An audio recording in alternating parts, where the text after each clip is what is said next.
સ્વામી નારાયણે જેમ શીખ માગી જાય ધામ રે તેમ ચાલ્યો તીતો કરી કામ રે જેમ શીખ માગી જાય ધામ રે તેમ ચાલ્યો તીતો કરી કામ રે જેમ શીખ માગી જાય ધામ રે તેમ ચાલ્યો તીતો કરી કામ રે શીખ માગી જાય ધામ રે તેમ ચાલ્યો તીતો કરી કામ રે જોઈ આશ્ચર્ય પામ્યા જન રે સહુ લોક કહે ધન્ય ધન્ય રે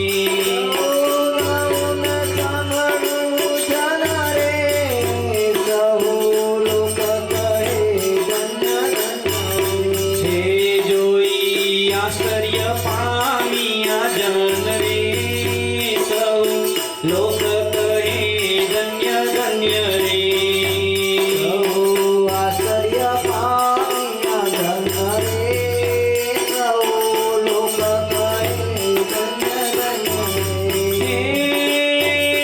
આવું ન દીઠું ને ન સાંભળ્યું રે પ્રગટ વિમાન તેડીને વળ્યું રે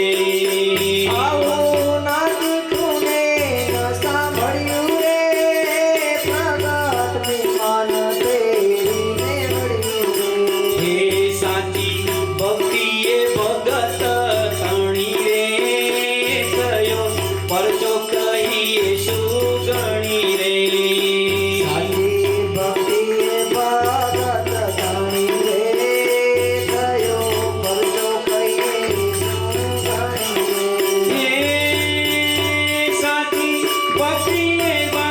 શું ગણી રે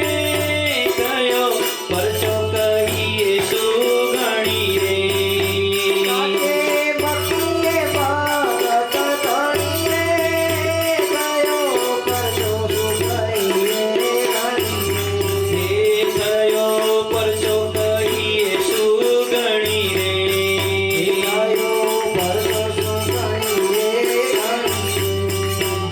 પિતા ભગતને લઈ ભગવાન શ્રી હરિ આકાશ માર્ગે ચડી સારું એ ગામ નેજા નાખતું નાખતું જોઈ રહ્યું ધન ધન કરતું રહ્યું પિતા ભગત આકાશમાં દૂરદ્રશ્ય થઈ ગયા અને સ્વામિનારાયણ સંપ્રદાયના ઇતિહાસમાં એક રત્ન અક્ષરધામની અંદર જઈને બેસી ગયું બાપ એનું જો કોઈ કારણ હોય તો એને આખી જિંદગી સહન કરી માન મૂકી એને ભક્તિ કરી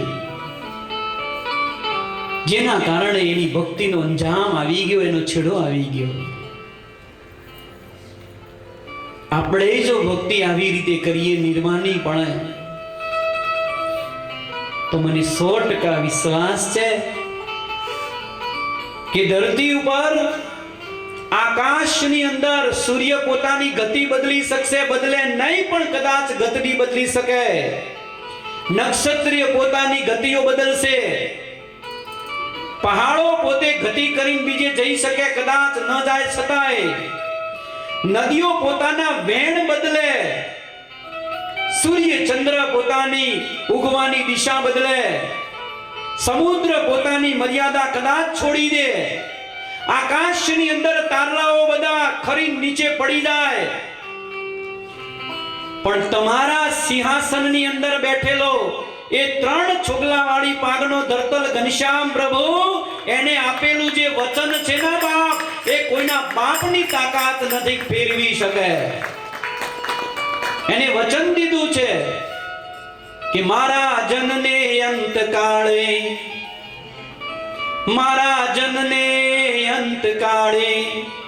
જરૂર મારે આવવું બિરુદ મારું બદલે નહીં એમ સર્વે જનને જણાવવું સંતો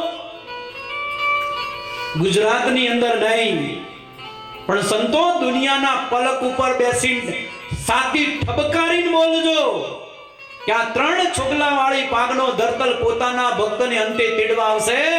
આવું વચન સંતો હું તમને આપું છું અને તમે હરિભગતને સાથી ઠબકારીને કહેજો હું તેડવા જઈશ. તમારા વચન છે ને એ મિથ્યા નહીં થવા દો. અને આજ પણ ભગવાન સ્વામિનારાયણ તેડવા આવે છે અને વાજતે ગાજતે લઈ જાય છે ધામમાં. પણ પાકા માટલા લઈ જાય છે, કાચા માટલા રસ્તામાં જતા ફહકાઈ જાય. કાચા માટલા ફહકાઈ જાય. શું કરે? લેવા જ આવે છે અને આવશે, એનું વિરુદ્ધ નહીં બદલાય. પણ પાકા હશો પહોંચશો નહીં તો રસ્તામાં ઘણા તો રસ્તામાં નહીં હોય ફહકાઈ જાય. ખાલી ખીચડી હરખી ન મળી હોય તો કે હાલો આપણે અક્ષર પુરુષોત્તમ એટલે મરો હારો.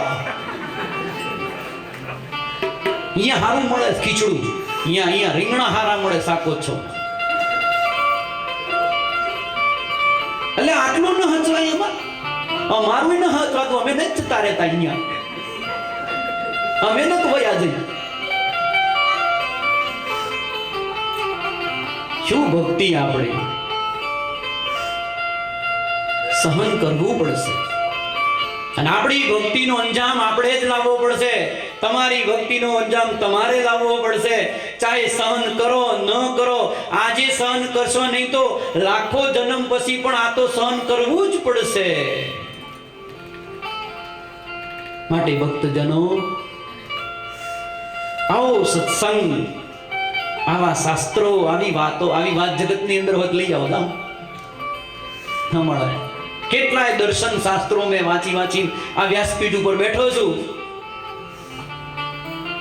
અને આવું એક દ્રષ્ટાંત કોઈ ઉપનિષદમાં હોય, કોઈ પુરાણની અંદર હોય, કોઈ શાસ્ત્રની અંદર હોય તો લાવો.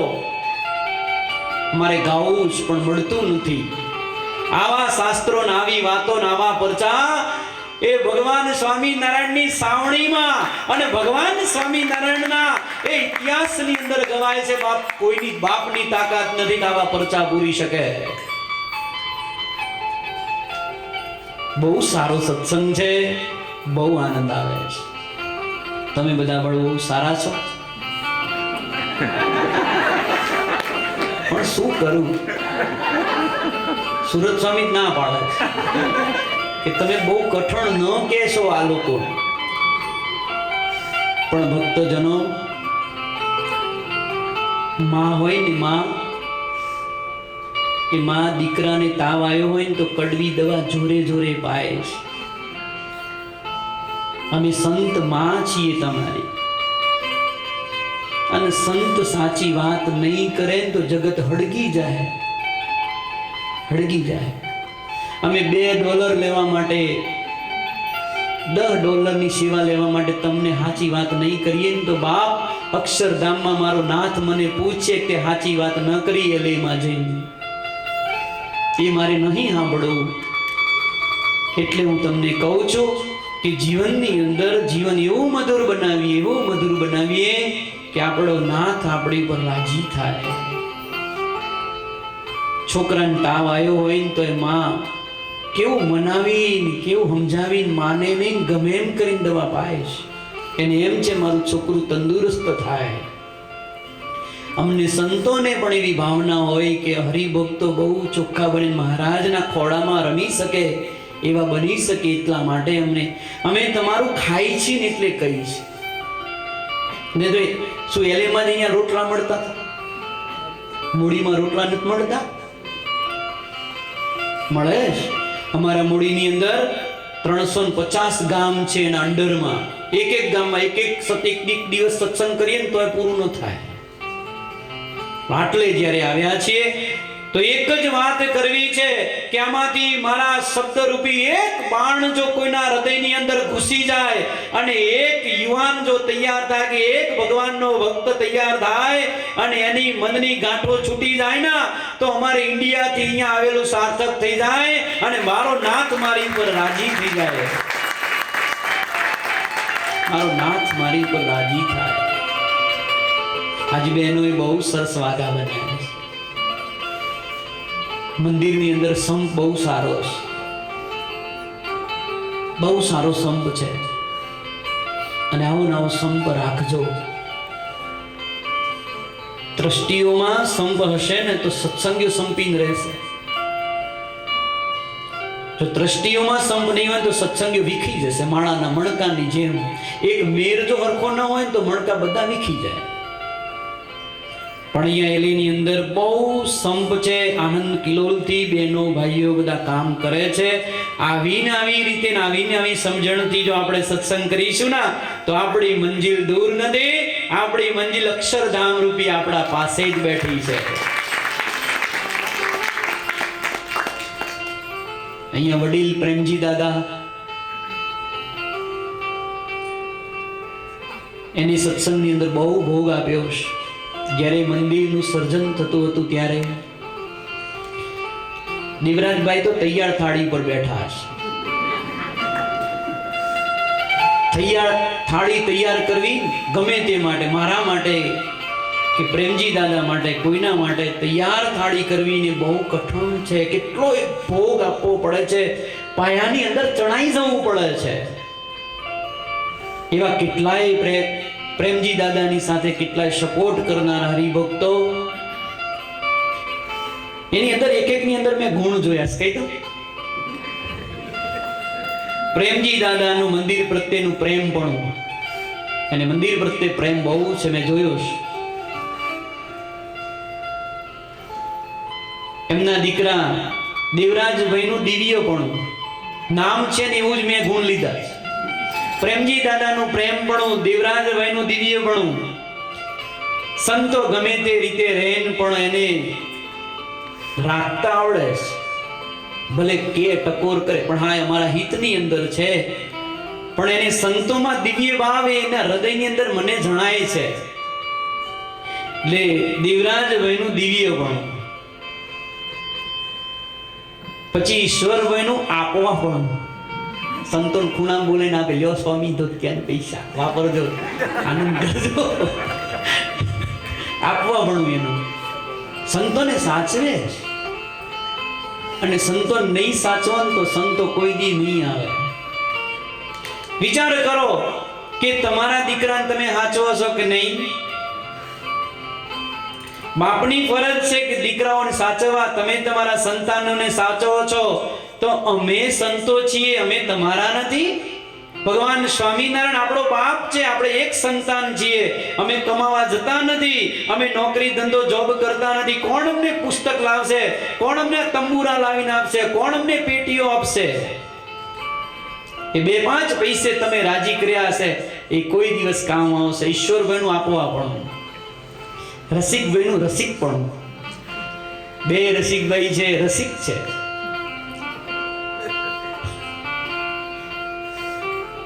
અને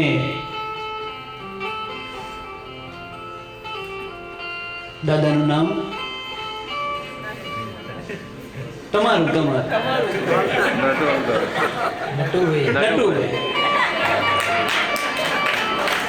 નટુભાઈ નું નિયમ પણ,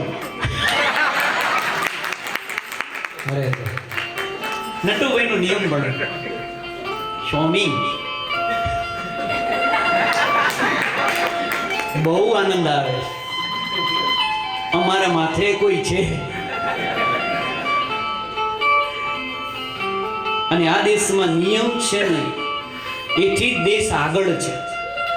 ઇન્ડિયામાં કોઈ નિયમ જ નથી. દોરા ફરતા હોય, આમ કૂતરા આમ ફરતા હોય, ઓલ્યા ગધડા આમ જતા હોય. તમે ટ્રાફિકમાં તમે જાઓ તો ઓલ્યા ગધાડા કૂતરા બલેડા હલવા નહીં, એ તો એમને મતે ગયા જાય, તમે હલવી દો. તે દેશની એ દશા છે, નિયમ નથી. તે દેશની દશા છે. જે સંતની અંદર નિયમ નથી એ સંતની પણ એ જ દશા છે.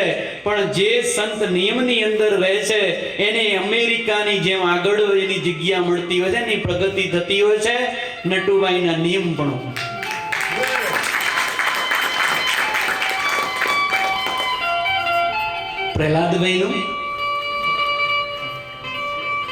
પ્રહલાદભાઈનું પોતાપણું નામ છે, એવા જ ગુણ છે. જે દીથી હું આવ્યો ને મારી સામે બેઠા હોય ને તો એમને એવું જ લાગે આ મારા સ્વામી છે. એના હૃદયમાં ઉતરીને હું જોઈ લીધું છે, આ મારા સાધુ છે. એ કેમ મારા ગણે છે મારે વ્યાસપીઠ ઉપરથી ન કહેવાય, પણ એમને પૂછી જોજો કેમ મને મારા ગણે છે. બહુ બધામાં ગુણ છે. એક એક વ્યક્તિની અંદર એક એક મહાન ગુણ પડ્યો છે બાપ, પણ લેતા શીખજો, લેતા શીખજો. અને એક મધુર વાત કે દેવરાજભાઈ એમના ધર્મપત્ની એમને સાથ સહકાર આપનારી બહેનોની ભક્તિને તો હું અહીંયાથી વર્ણન જ નહીં કરી શકું, કારણ કે બહેનોની ભક્તિ વર્ણન કરવા જેવી નથી, જોવા જેવી છે, માણવા જેવી, અનુભવ કરવા જેવી ભક્તિ છે એની. હું એમ કહું કે અમેરિકામાં જઈને આટલો આનંદ આવ્યો તો ઇન્ડિયામાં જઈને કહું તો કોઈને ન કહી શકું, પણ એને ઊંચો કરીને અહીંયા લાઈન બે આવ્યો ને ત્યારે અનુભવ થયા, ત્યારે ખબર પડે કે અમેરિકામાં શું આનંદ કર્યો છે. પણ બહેનો માતાઓ એ જે રસોડું બનાવી હરિભક્તોને ભગવાનને જમાડે રાજી કરે છે, બહુ સારો છે, બહુ આનંદ છે. અને દેવરાજભાઈ અને એમના મિસિસ, કહું ને ખોટું ન લગાડ, જન્માષ્ટમીના દિવસે ઓલું પારણિયું શણગારતા હતા, બોલ લગાવતા હતા, ઓલું લગાવતા હતા. હું સુરત સ્વામી રસોડામાંથી આવ્યા તો એમના મિસિસ અહીંયા બેઠા, એકલા જ હતા, કોઈ નહોતું, અને એકલા દેવરાજભાઈ, બે જ જણા. એ બે જણા એમના મિસિસ પેલા હાર ગૂંથીને આપે અને દેવરાજભાઈ લગાયા કરે, આમ એકલા બે જણા, ઓલ્યા ગૂંથે ને ઓલ્યા લગાવે. અને એમના મિસિસ કે દેવ અહીંયા લગાવવાનું, જો ઊંધું લગાવ્યું અહીંયા. તો દેવરાજભાઈ કે હા ભલે. વળી તા કે દેવ, પણ મને જે આનંદ જે એ વખતે મેં નજર જોયું ને ભાઈ, ત્યારે મને એમ થતું હતું કે આ બે જણના દીકરા દીકરીના ઘરે લગ્ન હોય અને જે આનંદ અને જે ઉમંગ એના લઈ અને જે મંદિર શણગારે છે ને ભાઈ ભાઈ, એ સિંહાસનની અંદર બેઠો ઘનશ્યામ કેટલો રાજી થતો હશે કે જેના ઘરે વિવાહ હોય અને જે આનંદ અને જે ઉમંગથી લગાવે છે ને બે જણા, એવું ફીલિંગ મને થયું હતું એ દી. અને આજ બહેનોએ જે વાઘા બનાયા છે ને, થોડી આજ કથા થોડી છેલ્લો દી છે, બહેનોના વાઘા એ પ્રેમના ટીભા લીધા છે. એમાં એ ફૂલ નથી, ફૂલની પાછળ જે તમે નજર કરીને જુઓ તો એ પ્રેમના ટીભા છે. એ ટીભા જગતમાં નહીં મળે, જગતમાં નહીં મળે. પ્રેમનો ટીભો ન આવે એમાં લેંઘાવાળાથી તો ન જ આવે. આ પેન્ટ બુશર્ટ વાળાનું કામ નથી, એ ઓલાનું કામ છે. ગાદડકા ગામની અંદર એક દરજી થયા, ગોવિંદ દરજી. એ ગોવિંદ દરજીને એમ થયું કે આજ સુધી મેં કેટલાય વસ્ત્રો એ માણસો માટે બનાવ્યા છે, સ્ત્રીઓ માટે બનાવ્યા છે, પણ કોઈ દી એ 3 છોકલાવાળી પાગના ધરતલ ભગવાન સ્વામિનારાયણ માટે મેં વસ્ત્ર બનાવ્યા નથી, વાઘા બનાવ્યા નથી. પણ બાપ, એક દી એવા વાઘા બનાવું ના કે જેની જગતમાં જોડ ન મળે એવા વાઘા બનાવવા છે, ભલે ગમે એટલો ખર્ચો થાય. અને કિનખાબનું 1 મીટર 1400 રૂપિયાનું કાપડ લઈ આવ્યા, લાલ કલરનું કાપડ. અને પ્રેમથી જે ટેભા મારે, એક એક ટેબો પ્રેમથી, એક એક ટેબો પ્રેમથી લેતા હતા. સુંદર મજાનો એ આભૂષણ વસ્ત્ર તૈયાર કર્યા, જરિયાની વસ્ત્ર તૈયાર કર્યા લાલ કલરના. એની બોર્ડરો પણ જુઓ ને તો સોનાની હતી, સોનાના તારથી ગૂંથી ભરત ભરી અને લાલ કલરના એવા વાઘા તૈયાર કર્યા. અને ભગવાન સ્વામિનારાયણ ગઢબોળની અંદર બિરાજમાન હતા. એ દાદા ખાચરના દરબારની અંદર એ લીમડા નીચે ભગવાન સ્વામિનારાયણ ઢોલિયામાં બિરાજમાન હતા. અને ગાદડકાના સોની એ દરજી લઈને આવ્યા અને ભગવાન સ્વામિનારાયણના ચરણારવિંદની અંદર પોશાક મૂકી અને વિનંતી કરી છે, મારા નાથ, આ પ્રેમથી મેં તારા માટે પોશાક બનાવ્યો છે પ્રભુ, એક વખત તું ધારણ કરીને મને દર્શન આપ મારા નાથ, બસ બીજી કોઈ તમન્ના જીવનની અંદર નથી. અને એના પ્રેમને જાણી ભગવાન સ્વામિનારાયણ કહે છે, લાવો અબી નબી મારે આ લેંઘો પહેરવો. ભગવાન શ્રી હરિ સુરવાળ ધારણ કરીને અક્ષરોડીમાંથી આવ્યા. ઉપરનો પોશાક સંતો પહેરાવે છે. એવો પોશાક પહેર્યો સંતોએ ચંદનની અર્ચા કરી, માથે સુંદર મજાની પાગ સેલું નાખ્યું છે અને કમરે સેલું એક બાંધ્યું છે અને અદ્ભુત ભગવાન સ્વામિનારાયણ શોભતા હતા. એક પછી એક સંતો આવી ચંદનની અર્ચા કરતા હતા અને ભગવાન શ્રી હરિ એવા શોભતા હતા કે સારી સવા દિગ્મૂઢ બની ગઈ હતી. બને આજ લાલ લાલ ઓઢ તદ શાલ લાલ, અદ્ભુત શોભા બની હતી. પણ આ વાત જામનગરના જામ સાહેબ પાસે એક કવિએ કરી. એને કહ્યું કે જામ સાહેબ, તમને ખબર નહીં હોય, એ ગઢડાની અંદર ભગવાન સ્વામિનારાયણ એ ગાદડકાના એક દરજીએ ભગવાન સ્વામિનારાયણને જે લાલ કલરનો પોશાક પહેરાવ્યો હતો ને બાપ, તમે રાજ રજવાડા આજ સુધી કોઈ દા જોયો નહીં, પહેર્યો નહીં, પણ જોયો નહીં હોય એવો એ ભગવાન સ્વામિનારાયણે પોશાક પહેરાવ્યો હતો. અને તમે જો પહેરો તો તમારો પણ જામો પડી જાય એવો ભગવાન સ્વામિનારાયણે ગઢપુરની અંદર પોશાક પહેર્યો હતો. જામ સાહેબ હલી ગયા, કેવો પોશાક હશે. જામ સાહેબ કે ગમે તેટલા રૂપિયા થાય એ દરજીને અહીંયા બોલાવો. ગાદડકાથી દરજીને બોલાયો અને જામ સાહેબ મોટી કચેરી ભરીને બેઠા હતા. દરજી આયા. જામ સાહેબ કચેરીની અંદર બોલ્યા કે દરજી, એ તે ગઢપુરની અંદર રહેતા ભગવાન સ્વામિનારાયણને જે પોશાક પહેરાવ્યો હતો ને, એવો પોશાક સીવી મારા માટે તૈયાર કર. તારે ગમે તેટલું ખર્ચ થાય, તું પાણી માગે તો દૂધ માગે આપીશ, અને દૂધ માગે તો ઘી આપીશ, તારે જે જોઈએ, પણ સ્વામિનારાયણ જેવો પોશાક બનવો જોઈએ બાપ. ત્યારે ગાંધડકાના દરજી એમ બોલ્યા હતા કે જામ સાહેબ, એવો પોશાક મારાથી નહીં બને. અરે કેમ ન બને? તને જે જોઈએ સગવડ કરી દેવામાં આવે. તું કે દોરો લાવી દઉં ને હોય લાવી દઉં, કેમ ન બને? ત્યારે ગાધડકાનો દરજી એમ બોલ્યો તો, જામ સાહેબ, તમે ગમે તેટલા દોરા લાવો ને ગમે તેટલી સોયો લાવો, પણ મેં સ્વામિનારાયણની એ ડગલીની અંદર પ્રેમના ટેભા લીધા છે બાપ. એ પ્રેમ ક્યાંથી લાવશો? એ પ્રેમ ક્યાંથી લાવશો? તમે હોયો લાવો, દોરા લાવો, પણ ભગવાન સ્વામિનારાયણના એ વાગા બનાવતી વખતે મેં દોરાના ટેભા નથી લીધા, મેં પ્રેમના ટેભા લીધા છે. પ્રેમના ટેભા લીધા. એ પ્રેમ ક્યાંથી લાવશો?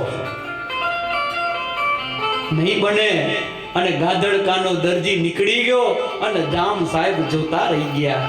અને આજ બહેનોએ પણ એ જ કાર્ય કર્યું છે. બહેનોએ એ જ કાર્ય આજ ભગવાનને એવા પ્રેમના ટેભા લઈ અને ભગવાનને એવા શણગાર્યા છે, એવા ફૂલોના વાગા બનાવ્યા છે. અક્ષરધામનો અધિપતિ આજ ખૂબ રાજી થયો હશે, ખૂબ રાજી થયો હશે. ફૂલના પહેર્યા રે જામા, ફૂલના પહેર્યા. આજ ભગવાનને અદ્ભુત વાગા શોભે. ભક્તજનો, બહેનોની ભક્તિ બહુ મધુરી છે. અહીંયા દરેક વ્યક્તિ આવે છે, બહુ આનંદથી આવે છે, બહુ આનંદ છે. કથાના અંતમાં એટલું જ કહીશ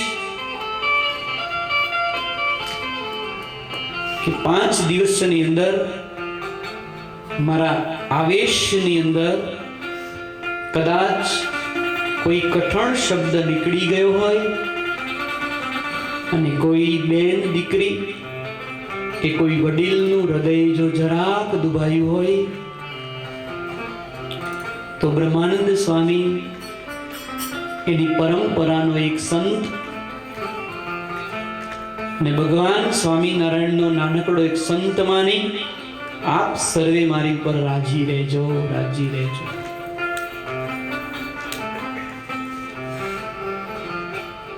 વ્યાસપીઠની મર્યાદા છે કે માફી ન મગાય. કારણ કે ભગવાન સ્વામિનારાયણ પછી બીજું જો સ્થાન સભાની અંદર મોટું હોય તો વ્યાસપીઠ છે. ભગવાનની પીઠ ઉપર બેસીને હું બોલી રહ્યો છું. માફી ન મંગાય પણ એટલી તો ચોક્કસ તમને અરજી કરીશ કે કોઈનું હૃદય જરાક પણ જો દુભાયું હોય તો નાનો સંત માની અને રાજી રહેજો. અને એટલું માંગુ છું સભાની અંદર કે અમારા બે સંતો મારા અને સુરત સ્વામી ઉપર આપ સર્વે રાજી રહેજો, રાજી રહેજો. બસ આટલું જ તમારી ઉપર હું માંગુ છું. તમારી પાસે આટલી જ માંગ છે.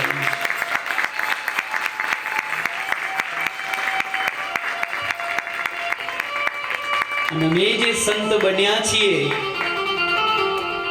એ સંત બનીને જે કાર્ય કરવાનું છે ભગવાનના કથા વાર્તા ધૂન ભજન કીર્તન એ જિંદગી પર્યંત કરતા રહીએ. જીવનના છેલ્લા શ્વાસ સુધી તમ જેવા ભક્તોને રાજી કરતા રહીએ એવી અમને બંને સંતોને આશીર્વાદ આપજો. એટલું કહી અને આ કથાને વિરામ કરું છું. બોલો સ્વામિનારાયણ ભગવાન.